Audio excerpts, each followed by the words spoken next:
Hello everyone, welcome back to On The Fly. Today I'm bringing you the official roster for the 2025 Team Canada 4 Nations Faceoff team. So, with that being said, let's talk about this team. And one of the things that they did really well here is keep players together. And I'll pull it up right now. This is what we're looking at for the roster.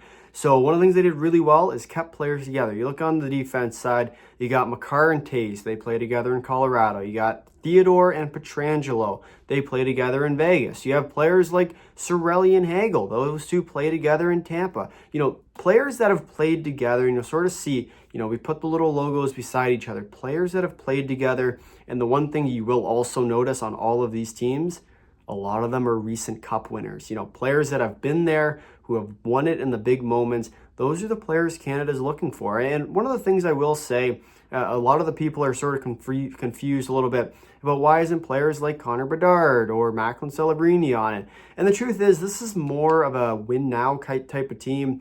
You know, one of the things I was watching the Sportsnet interview with Don Sweeney, the GM of this team, and he's like, you know, as much as it's a projection for 2026 Italy, this is still a team that we want to win this thing and show all the other countries who's still the top of the chart. And I think that's where Canada does a good job here of sort of, you know, there's players that you can play for in the future. And they're trying to win this thing right now, which is why they have so many chemistry lines.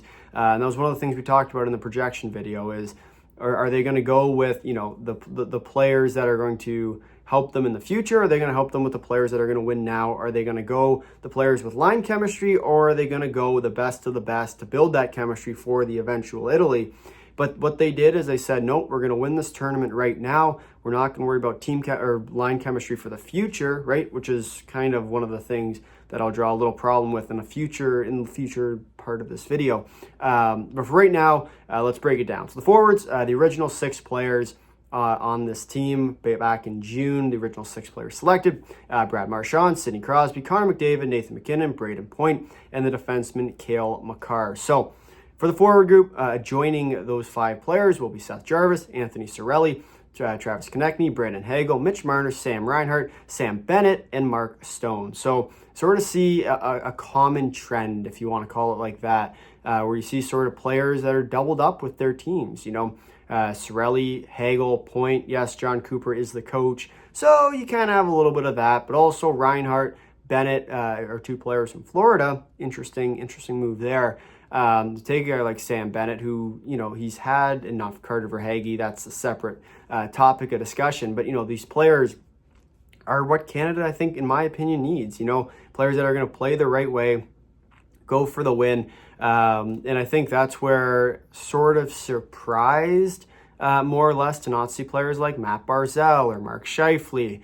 Stamkos was one that I think was sort of a fringe choice. But I think very well, you know, he's one of those players that can put the puck in the back of the net. But at the same time, you know, on the contrary, Canada has a lot of those players already. So do they need another guy like Stamkos, who's a little bit slower, a little bit older? That becomes the question. I think that's kind of where Stamkos gets knocked out a little bit. Other guys like Matt Duchene, that was one that I was kind of surprised a little bit not to see him in the lineup, but still interesting there. Tavares, two-way guy, could be an interesting pickup. And the other thing you have to start thinking about is the problem with this tournament and this selection process is that the tournament's in 2 months, right? It's not like it's tomorrow or next week like the juniors is, which we will have full coverage, by the way, on this channel.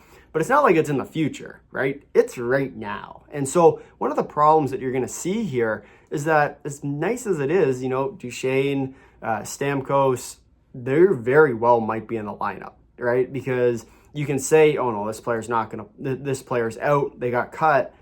But the truth is, a player in the next 2 months on any of these teams could get hurt. And I think that's one of the biggest problems with the selection process, is that it's really not final. That's one of the reasons why I won't call this a team preview. Our team preview will be in February, right before the tournament starts, so we can give you an actual update on what's to come with the roster, more so just sort of a roster preview now that this roster is official. So in terms of forwards, that's what we got. The defense, sort of an interesting one here too with Taze. Pietrangelo was one that I sort of thought could happen if they're going the chemistry route, which once again, you can kind of see it here. They did. Josh Morrissey, Shea Theodore, Travis Sanheim and Colton Parayko. And these Parayko and Sanheim are kind of interesting to me. One of those players that, yes, they're both shutdown pair guys, and that's maybe what you need. But, the guys like Evan Bouchard, and I know I've heard a lot about, Bouchard's only a one-way defenseman, and Canada already has lots of those.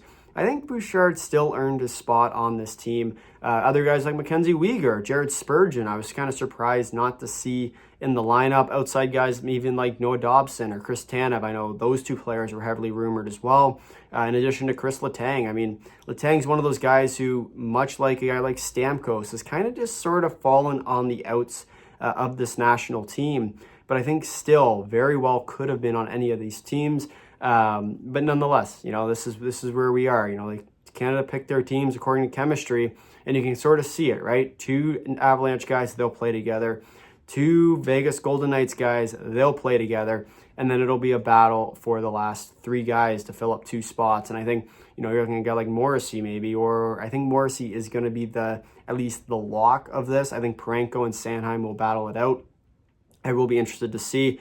And the one other thing I will mention is that sides don't really matter in these tournaments, because what they end up doing is just flipping the other guy around. And it does take a little bit of time to get used to, but at the same time, these defensemen are NHL level. They know how to pick it up both sides. And then let's talk about the goaltending. And this is obviously the storyline of Canada, and one of the biggest problems with this team, I might add as well. So you have Adin Hill, Jordan Binnington, and Samuel Montembeault. And I mean, it's grim. And unfortunately, there's no way around that. There's really nothing better in my eyes. Sure, Joey Daccord, he's another guy I will say keep an eye on in case of an injury. Because what they might do is, if you're injured, you kind of get to change the lineups up after the deadline. And I think that might be a player that they'll think about taking on. Say there's an injury to Adin Hill, Jordan Binnington, or Samuel Montembeault, is taking on a guy like Joey Daccord. He has a passport issue right now, so we'll see if he's able to play for Canada. There's these whole guidelines that he doesn't quite qualify for yet. He needs a passport. So it will be interesting to see if Daccord ends up playing for Canada at this tournament. Say there's an injury to one of the 3 goaltenders. And one of the things I like to do is just say, okay, so if one of these guys gets hurt, who's next in line?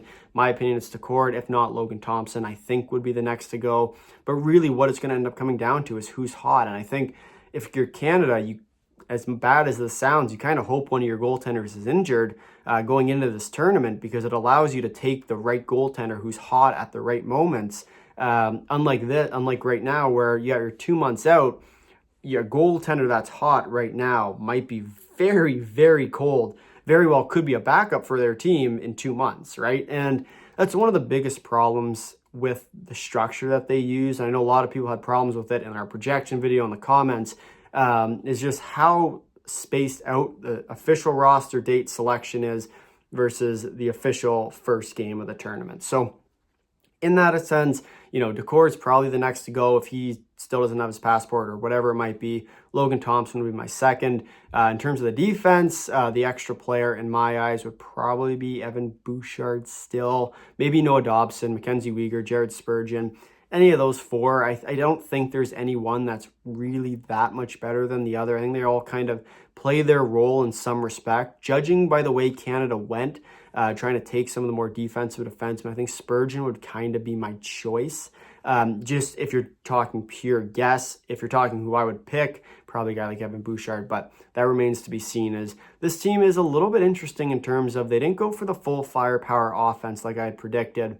When you're playing a team like the U.S. where they're very well depth, both offensively and defensively and in goal, you kind of wanted to play a shootout almost, and I think that's where Canada could have gone. They decided to go the more balanced route, as they probably should, just judging off of, their goaltending is bad. You can play more defense or you can score goals. It's kind of a trade-off, and I think they're going to play a little bit more defense on this team, especially coached by John Cooper. He likes to have his tight sort of games, but also have his blowouts at times. So it will be interesting to see how they go there. And as for the forwards, that extra player up, I know a lot of people like Bedard. I think the only way Bedard makes this team is if he gets red hot right as the season moves on. And I think for a lot of the problems that are going to come from that is Bedard's been pretty cold to start this year, so I think that's one of the reasons why he's off the list.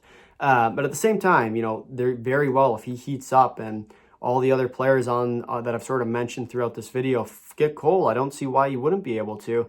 Another guy like that is Zach Hyman. Is Hyman going to be on the team?